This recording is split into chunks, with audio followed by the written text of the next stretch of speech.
you can all remind me to turn it off. So this is Simon Wood, and this is the live Collaborate session for assignment 2 in EDU 6043, Curriculum Development, Assessment and Responsive Pedagogy. The assignment 2 is Inclusive and Responsive Practices and Frameworks, which is a web page and a presentation, as you'll know, and as we'll discuss. So I will begin the presentation. I'll do the first, I think it's about 12 slides or so, 11 or 12 slides. And then I will hand over to Luke, and then Luke will run you through a couple of things, such as there's a template to go through, and there's the criteria as well, or a breakdown of the rubric. So there's not that many here, so if you want to ask a question, you can ask a question at any time. You can jump in the chat box, or you can put your hand up and speak over the microphone. Feel free to do that. So we'll begin with the acknowledgement of country. We respectfully acknowledge the Wurundjeri people of the Kulin Nation, who are the traditional owners of the land on which Swinburne's Australian campuses are located in Melbourne's east and outer east, and pay our respect to their elders past, present and emerging. We are honoured to recognise our connection to Wurundjeri country, history, culture and spirituality through these locations, and strive to ensure that we operate in a manner that respects and honours the elders and ancestors of these lands. We also respectfully acknowledge Swinburne's Aboriginal and Torres Strait Islander staff, students, alumni, partners and visitors. And we also acknowledge and respect the traditional owners of lands across Australia, their elders, ancestors, cultures and heritage, and recognise the continuing sovereignties of all Aboriginal and Torres Strait Islander nations. We respectfully recognise the diversity of country on which we are grateful to live and learn. I'm speaking from the Coomberry lands. If you know yours, I see Luke's Bunwurrung.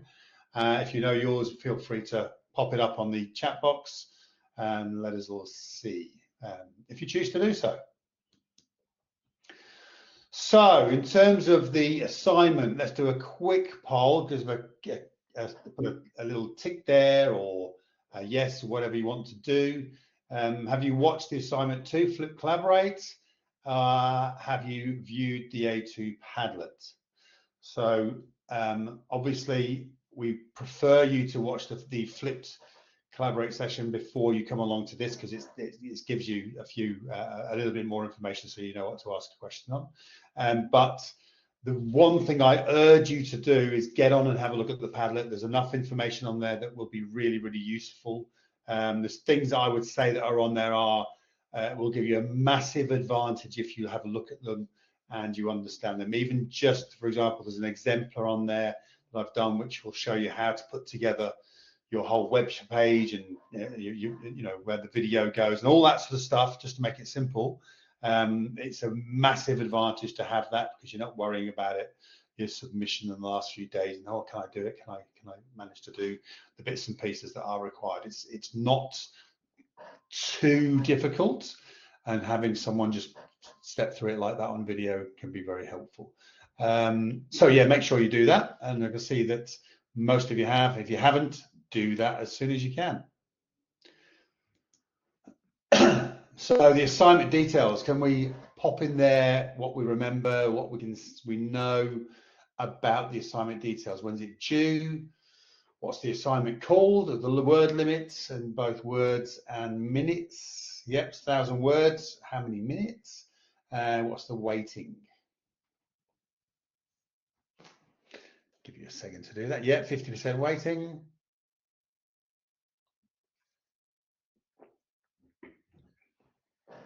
Good. 5-minute video. And try and make sure you don't go way over the top. Okay, it's as usual, these things, it's 10, you know, sort of 10%, plus 10%, plus minus 10%, in fact. Keep it around 5. They're not only a word limits and time limits, they're a good guide of how much content should be in there. If you're doing more than that, then you're including things you don't need. Yeah, 8th of September, which I think the 8th of September is, let me just double check before I say it, the Monday of week 9. Yeah. So you'll finish the unit on the weekends, the Friday, Saturday, Sunday. Week 9 is when your assignment is due, on the Monday, 5 p.m. The official title of this assignment is Inclusive and Responsive Practices and Frameworks. And yeah, got everything there. Excellent. Well done. Right. So another little poll, if you like. Pop a number in there, 1 to 5, which describes you. I have lots of experience with Adobe Express. I have downloaded and had a go creating a web page. I've downloaded and had a look through it. I thought about downloading it when the dirty dishes caught my eye. And Adobe what? Where are you? Where are we? There's about 4 of you here now, where it's not a problem if you don't know Adobe. Yeah, of course you will, Renee. Okay, good news. Right, yeah. Okay, so we're generally down the bottom there, aren't we? Okay, what I can tell you, and honestly, and I'm no whiz at all, I was able to go onto the Adobe website, log in, and do this in quite a short amount of time just by working it out. And there's also various videos and stuff that are available that it's just on YouTube. They'll tell you how to do put a web page together. But also, as I said earlier, I've produced a video that's on the Padlet that steps you through it as well, and that's coming from a complete beginner. So it's not technical. It's not assuming you know stuff. It's basically a how-to. I would suggest getting all your text that you're including written up, say into a Word document, cut and paste that into the web page. Right? Really, really simple then. And the web page allows you to, the way it's set up, allows you to put lots of really attractive pictures in there. They're all available. You can just cut and drag them, and it's quite straightforward to do. So moving on. So and the other piece of advice I'd give you, I think we've mentioned this before, is that don't leave this to the last minute. All right, get onto Adobe, make sure that you understand it and you can do it, because you don't want to do all the work and have everything ready and then have a panic in the last couple of days because you can't log into Adobe and you can't work it out, etc. Do that now if you haven't done so already. Do it now. Make sure you've got a login. You just use your Swinburne login, but make sure that works. Occasionally you find that it doesn't, in which case contact the student advisors and they'll put you in touch with the department that can help you with that. All right, but do that now. Here we are at the end of week 5. You don't want to be doing that in week 8 and 9 and putting yourself under pressure and having to look for extensions because you can't manage to do your submission. All right, so please plan ahead. And once you've organized that and you've gone on to it a couple of times, it's really, really simple to do. So that shouldn't be a blockage for you actually completing the assignment properly or having to rush it. That should be well under control. So let's break it down. You've got try and imagine it if you haven't had a look at it. You've got a web page with a video on it. The content of the text of your web page is the written element of what you're going to do. So you're going to have an introduction section, which is about 400 or 500 words. And between each of these sections, you'll have images and so forth. It's quite easy to produce something that's quite attractive. So you'll need to consider, and this is straight from the assignment details, you'll need to consider a couple of main points in this introduction, 400 or 500 words. How do inclusive and responsive practices and/or frameworks promote inclusion for all students? And how do these practices impact our whole school positive behavior and/or practices? Okay, so they're the 2 key points. We want you to look for examples, all right? We want to illustrate what you're discussing. Think about what you've read about in the second part of this unit. I know we've just started that. As you go through, you're going to get a lot of new knowledge about the different models and practices that are available, and you'll learn and you will use That's what we want you to talk about. Use the unit content and the readings, your essential readings in there, as the main guide of what to talk about in this assignment. It's really useful the way that the unit's set out. That's the content we want you to discuss. So then so that's your introduction. You're then going on to do a discussion section, which is going to be another 400 words. And this is a really important section. You get quite a lot of points here. So you need to consider, it says, discuss how implementing inclusive and responsive practices and/or frameworks can assist schools in developing safe and challenging classrooms. You may draw on at least one of the following in your discussion. These things are the impact of positive relationships on student behavior and outcomes, creating predictable environments that accommodate different learning needs, demonstrating clear expectations through modeling and explicit teaching, evidence-based research for responsive classroom management, and connections to whole school positive behavior frameworks and/or practices. So you may draw on at least one of the following, okay? At least. So you've got 5 of them there. You've only got 400 words. I'm going to suggest that maybe aim for 3 of them. 3 will demonstrate a full and complete understanding, and it will allow you enough word count to go into some depth at least. Probably trying to cover all of those dot points will make it very difficult to go into any depth. Only doing one doesn't necessarily demonstrate a wider amount of knowledge. Now, your discussion may also draw on the content specifically of week 4, planning and teaching and learning programs, and week 8, creating and maintaining safe and challenging learning environments. You're kind of connecting those 2 ideas. So your introduction is more of a general overview, and this is where you're going into a bit of depth. Then you'll do your video.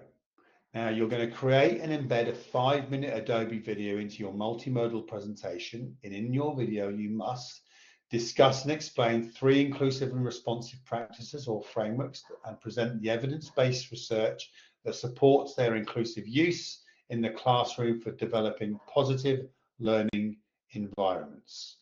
Explain how the particular strategies can be used for effective implementation with an identified age group, and feature yourself on screen in the video discussing the 3 evidence-based teaching and learning strategies you've selected. So what we're talking about here is taking, you've already you've done an overview and you've looked at maybe those models and the trauma-informed practices.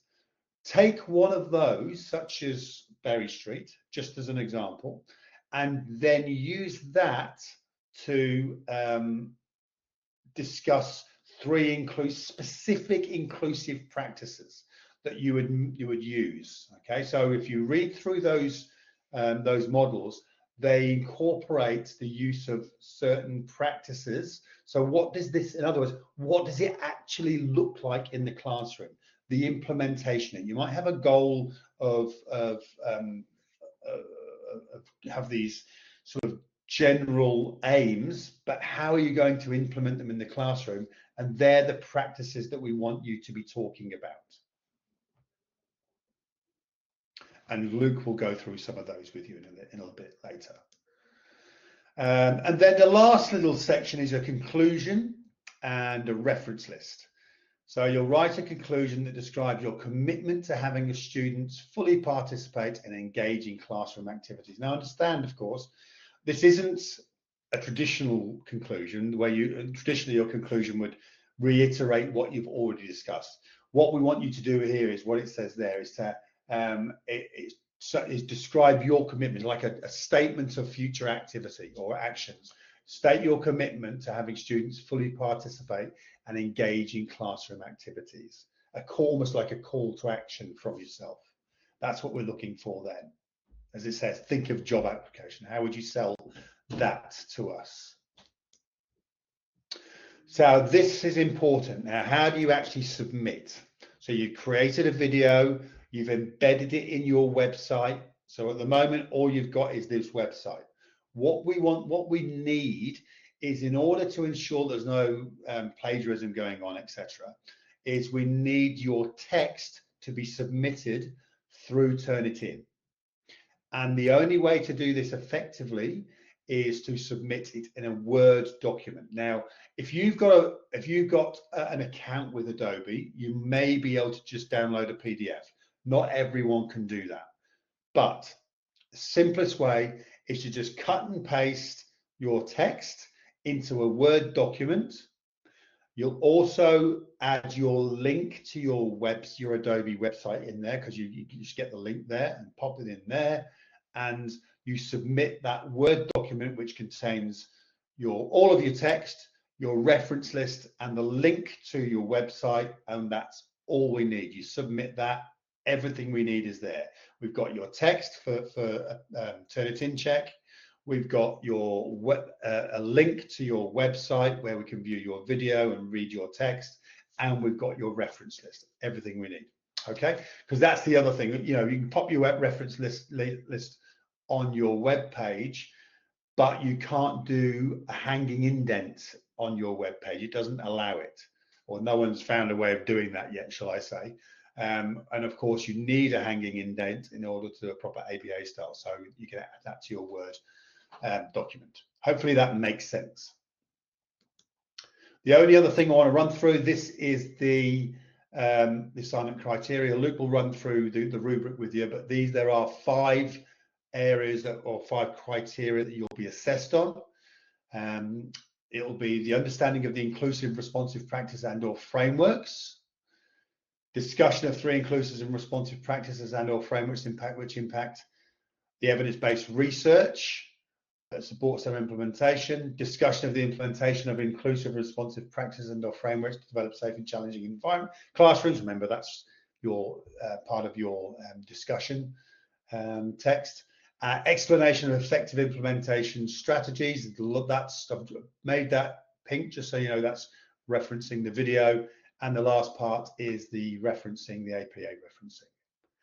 And that's really all I wanted to go through here. I've given you plenty of time there, Luke, to go through the bits and pieces. If you need me to upload anything, I will do. I've already uploaded the template, and we can just go on to screen share for the rubric. So over to Luke. Thank you. Thanks, Simon. I can see that the template is there. Great. Good evening, everybody. I'm just going to run through some bits and pieces. I'm going to try not to read every word off this particular slide. There are notoriously in 60,043 some Adobe Express issues that do occur. So what I basically wanted to say about this, and I had it up in my own talking points, and Simon has already said it. Please don't leave it until the last minute. Somebody's just got their microphone on. Can I just? That's probably me. Sorry. Yeah, thanks, Simon. As I was saying, Simon has talked about not leaving this until the last minute. There are issues that do float around in terms of, exporting and, importing and formatting, et cetera, et cetera. So do sign up and access, as Simon said, if you haven't already done so. And in module 7.8, which you will need to skip ahead about 2 weeks now, well, let's just say more like a week and a half or something, you will see the activity link to guide you through creating your Adobe Express account.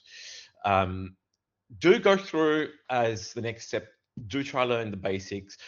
To be honest, this is a tool that I use quite frequently in my own teaching. And I guess, why does Adobe matter is an interesting question. Why do we get you guys to do these assignments in Adobe?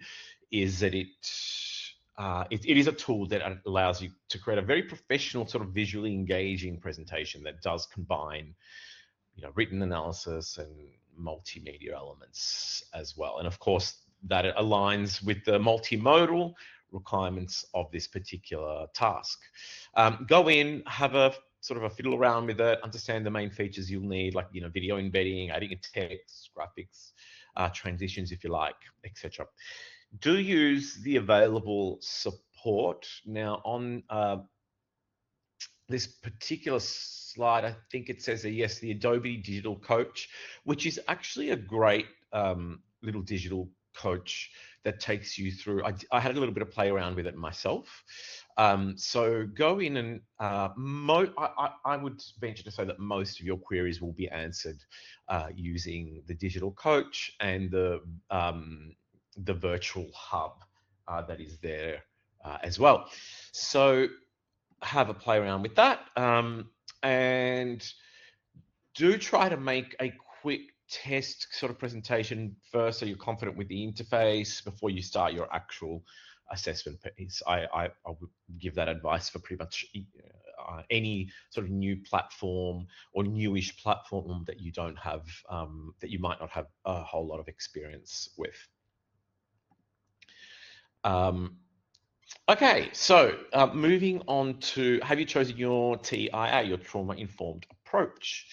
Can you just little tick next to one of these if you've already started thinking about it?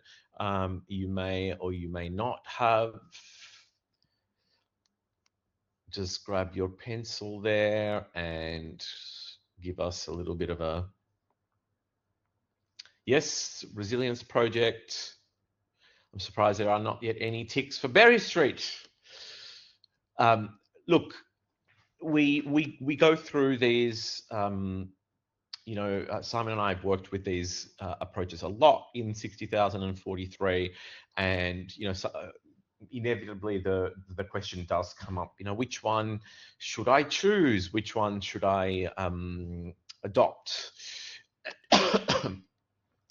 And there are some go-to ones out of the three. There is a particular go-to one out of the three, but I would say that they are all just as good. So let me just go through. So we've got a pretty even spread here. I won't spend too long going through inclusive strategies for each, but as you can you maybe populate that table there using the text tool, as I myself will go through some of these, but I'll do it very briefly. Of course, they're for you to discover, evaluate, and analyze and critique in your task. But we have the school-wide positive behaviour support. This is a very strong model here for I guess MTSS approaches. Establishing a school-wide expectation that is clear, visible, and explicitly taught. Also, it uses a consistent sort of reinforcement system, praising, rewarding, recognition for positive behaviours that sort of permeate across all levels and all, I guess, tiers of the school community. Of course, it's it's embedded in the actual name as well. It applies data to monitor behavior trends. And so it does use a lot of sort of database or evidence-based, and identifies where additional support is needed. Again, more of a school-wide approach. And it heavily involves families in developing behavior expectations that actually ensure that there is consistency in, I guess, the school community. I see nobody has populated anything there, so I'm just going to keep going with my own here.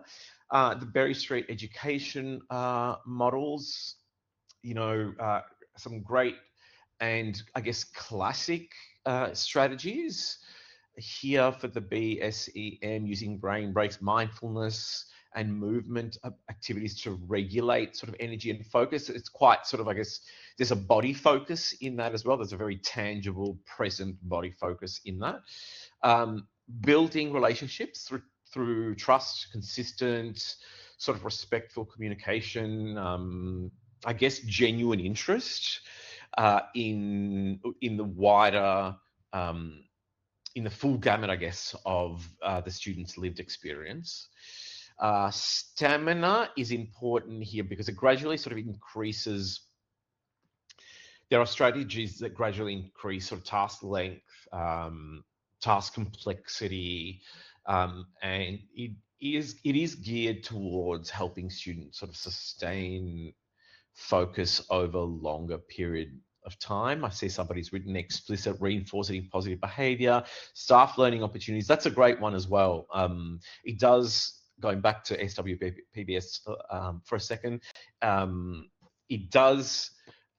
it is quite heavily focused on that sort of consistent, tangible approach that can be used where everybody in the wider education community is on the same page.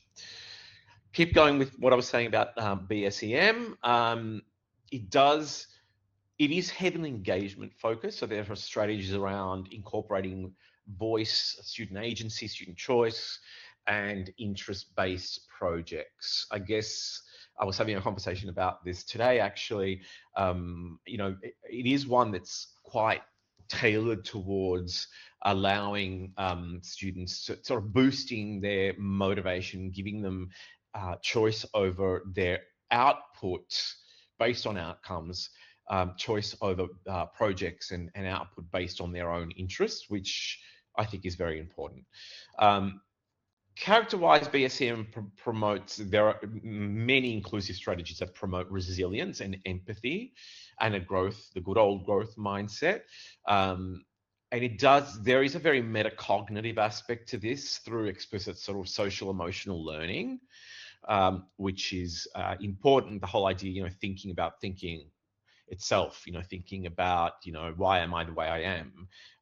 And how can I, keep an open mind? How can I be more resilient in terms of attitudes that I find true about myself and my learning? And how can I develop those with my educator? And lastly, the Resilience Project, which is one I also love, gratitude and mindfulness. Thank you very much so. The Resilience Project does embed gratitude exercises into daily routines, like, the 3 good things journaling, which are very easy as inclusive strategies. You walk into a Year 7 classroom and it's very easy to get everybody, all the students on board, because it is a tangible and accessible practice. It also fosters empathy through collaborative activity, projects to do with service, things like that. Also, collaborative journaling is also quite interesting as well, and you can look that up. Somebody's written journaling there. It also has that very tangible body aspect to, practicing mindfulness via breathing exercises, guided visualizations, and listening activities, so on and so forth. One thing I do like about the Resilience Project is how many activities, inclusive activities, you will find for it that model and encourage emotional literacy,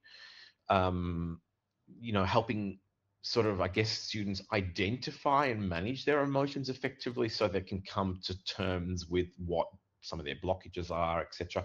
I myself use the emotional granularity wheel quite effectively under the model of Resilience Project, sort of getting students to tease out, I'm bored. Okay, well, what's behind that? And I think that's a great aspect of this Resilience Project. And it also then celebrates sort of small successes and progress to build confidence and perseverance. So that was quite a lot. I'm sorry about that. I will move on to the next slide. So the template, Simon, do we have? I think yes, we've got the template on there. I'll just get that up. So this is in the Padlet. I'm just going to change documents here, hoping that it's going to work. I always get slightly hesitant when I have to change document in case it doesn't work. here we go. So you will find this in the Padlet. Simon's put this together. It's quite a comprehensive, I guess, guide to how to go about executing this task. And why is it particularly important? I'm not going to go through everything that's on here word for word, but why is it particularly important? Because I think, as you've seen, the word count is specifically, it's quite limited. So you do need to hone in very, very clearly on what it is that you want to say. Now, one thing that's great about this template is that it reiterates there under the introduction, 400 words, it reiterates that this is not meant to be an essay introduction. So what we don't want is, an overview of what you're going to say, as one might do in a proper introductory paragraph in an essay. So, use these prompts. How does human development impact learning? How does TIP promote inclusion for all students and allow students to fully participate, engage in classroom activities? And I'll address, because the criteria is very specific.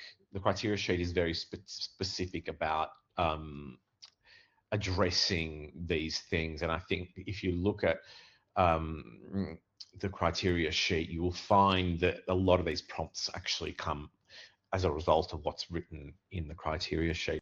And then, of course, you have your written discussion, which is, again, 400 words. Simon talked about, choosing sort of, 3 things, dedicating sort of equal time to those. They are short paragraphs, but you will still get to choose to include several important resources and readings. And if you're looking at sort of at least one, but Simon suggested 3 of these things, you're looking at about 100, because you get plus or minus 10% word count, you're looking potentially at about 150 words per. So that's quite a chunky, solid paragraph. And then, of course, you've got your video. Just trying to zoom in on this. There we go. You must be in the video. It says it very clearly up there. And there's your 5-minute opportunity to discuss and explain your strategies related to TIP. So while your word count is limited, 5 minutes of talking is actually quite a lot. In my experiences, I guess, of recording my weekly videos, which I post on the discussion boards, about a minute to 2 minutes is about 300, roughly about, I would say, 300 words of text.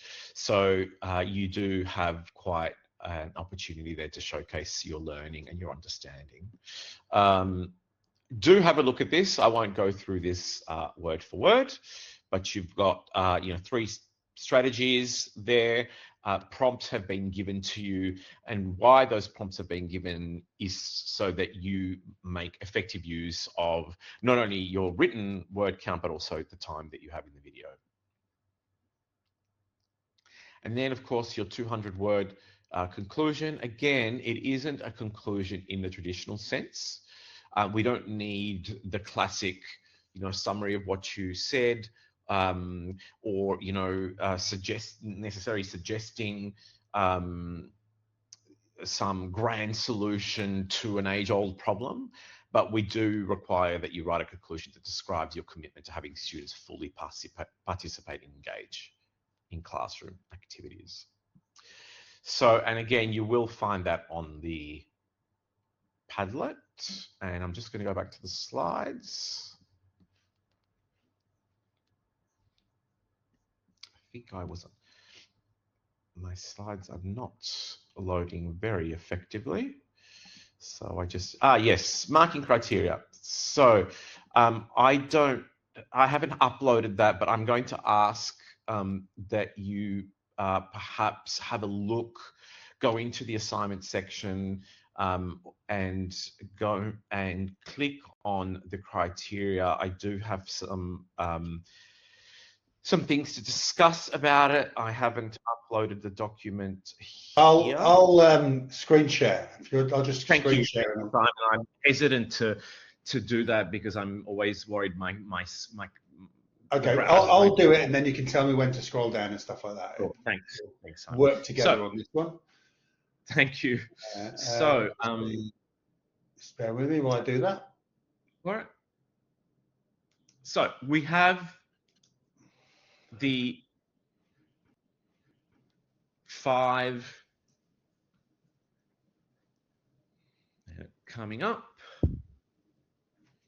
There we go. So we have 5 there. Again, what I won't do is go through the strands word for word, but we've got criterion 1, which is basically your understanding of inclusive and responsive practices and frameworks, which is 20%. So what's been assessed here, basically this is your grasp of the key theories, the key models, and the approaches for inclusive and responsive education. I do like to go across to myself to the high distinction side of things. And I've always done this in my own, tertiary assignments. And I do this with, success criteria, not only with students, but also with my department.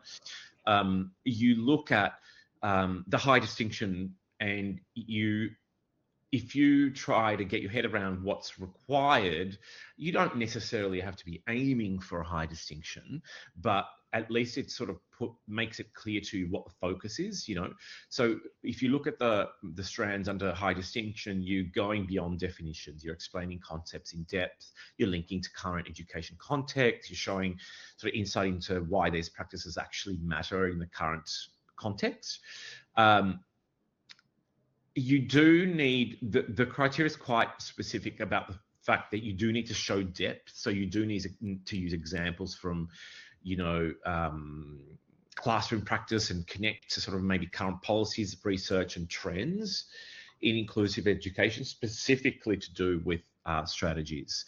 Now, one of the common pitfalls here I find with criterion 1 is that often the issue in achieving, I guess, lack of achieving higher marks is where students tend to stay too generic, or they only list strategies without explaining the rationale or linking to context. So what we don't need to read is your list of strategies, because essentially a lot of the strategies will be quite common to all your assignments, and what we do want to read and what we do want to see is your own take, your own explanations, the rationales that you give, and how you link that to context and teaching practice, if that makes sense.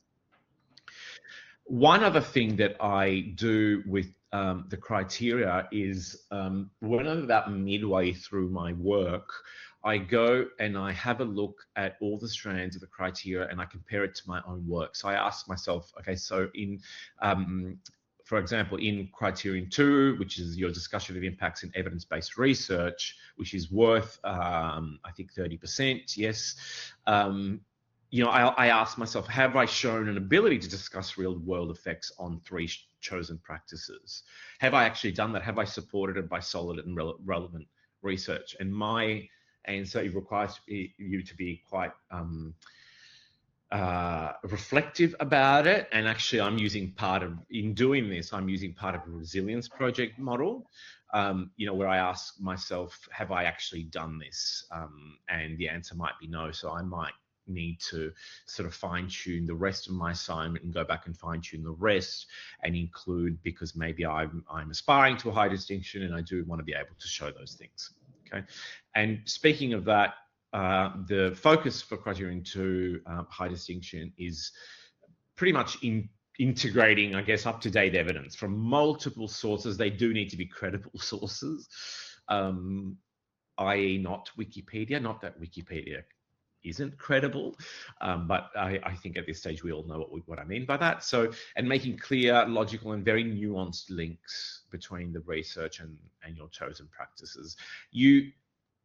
How you stand out here, I think, is valid for all all of these is that your assignment shows critical reflection. So comparing studies, highlighting trends, pointing out debates in the literature. And one thing that I do note for this one, because it actually says evidence-based research that supports their implementation, one of the common pitfalls is using, I guess, outdated or even low quality sources, or showing benefits of a particular strategy without showing research backing. Google Scholar is your friend here. So then we have 3, which is basically your implementation to develop safe and, I guess, challenging classrooms. And the focus here is applying your skill in applying these practices to create classrooms that are not only safe, but also stimulating as well. And the focus up the higher end of the achievement scale is showing a deep awareness of neurodiversity, diverse learner needs, and how to adapt these strategies for varied contexts.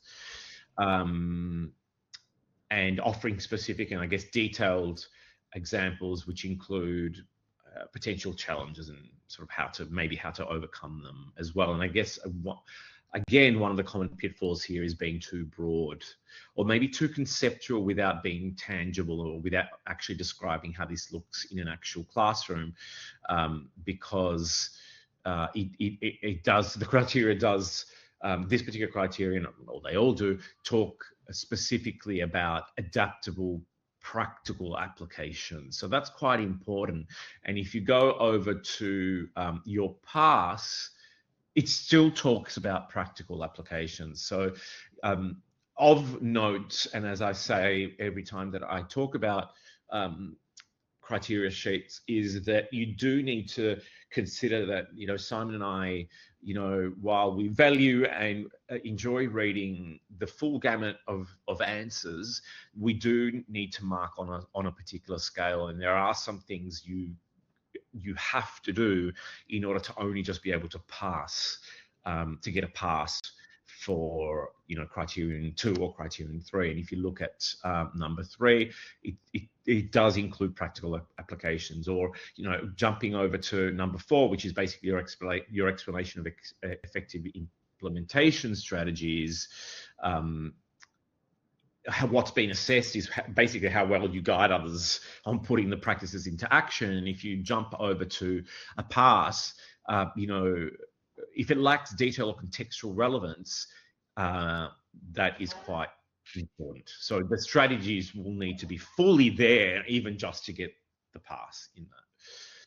So then, of course, we've got number 5, which is your good old referencing and, the assessment of application of APA style and quality of academic sources. Now, one thing I will say here is that it's quite easy nowadays to put out a correct, I guess, referencing list with all your bells and whistles. There are many sources on the net. What I will say here, and I do want to make this explicitly clear, because it does happen that people, we can't ignore the fact that there are AI tools to help, but please, and I cannot stress this enough, some AI tools are not great at spitting out exactly what you need in the format that you need it.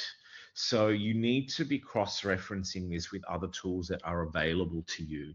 And I think that if you just spend an hour getting your head around how to structure and format the various bells and whistles, you will be able to do that, and you won't have, I guess, the sort of self-doubt of saying, oh well, such and such a website has pumped out this particular reference for me in APA 7 style. Is it correct?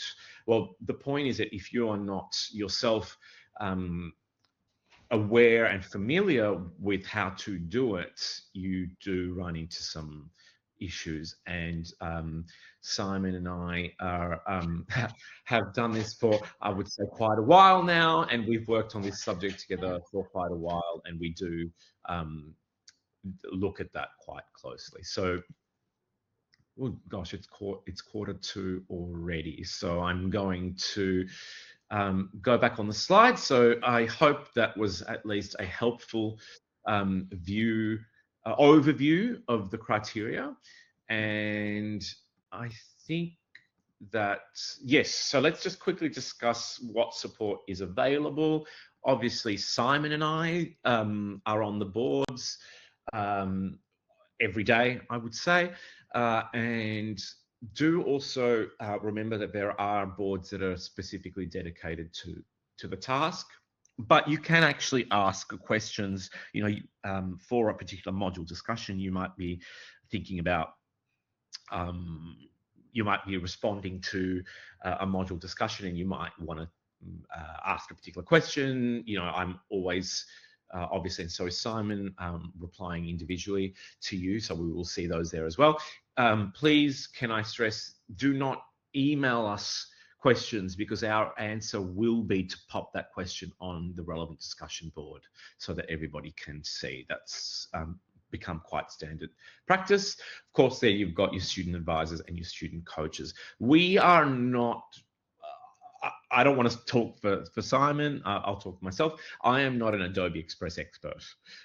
So what we can't do is help with kind of login issues, so on and so forth. That's where student advisors, student coaches, the Adobe Express Digital Hub, the Virtual Hub, etc., those will be available to you as well. And Simon says ditto. If you do have questions around that, please don't. This is why we're telling you to get a head start on playing around with Adobe Express, so that if issues come up, you can iron them out, because chances are, if you're emailing us or whatever about a login issue or an access issue or link issue, that we probably won't be able to help, to be perfectly honest with you. But we can guide you in the right direction, of course. I guess 10:02, now that just leaves time for question. I'm going to hand back over to Simon. Yep, excellent. Thank you, Merritt, very much for that, Luke. There's one thing that I wanted to, I think I kind of glossed over it a little. I'm just going to run back to one of the slides that I had, just to make sure, which one is it? Slide 8, I think it is. There we go. And at the bottom here, so I'll just go through this one again, the video. You're discussing and explaining 3 inclusive responsive practices. You're explaining how the particular strategies can be used for effective implementation with identified age group and year level. So be specific there. And as I said before, feature yourself on screen in the video discussing the 3 evidence-based teaching and learning strategies you've selected. This bit at the bottom is useful just to bear in mind. Now, everyone comes from different backgrounds, and I know there will be people who are on the unit, some of you students, who will be very experienced presenters, and you'll have some amazing software that will allow you to create a really, really glitzy video. Okay, go ahead and use it. Fantastic. I've seen some fantastic videos, way better than I can ever produce on these presentations. Okay, if you're not in that category, like I'm not, okay, then one option you've got, which is a very effective option, is something called ScreenPal. It's free. It's a free downloadable software. The way it looks is, imagine yourself looking at the screen. There's a PowerPoint, for example, being talked over, and in one corner there's an image of the person who's doing the presentation. That's what it allows you to do. All right, so we want to see you.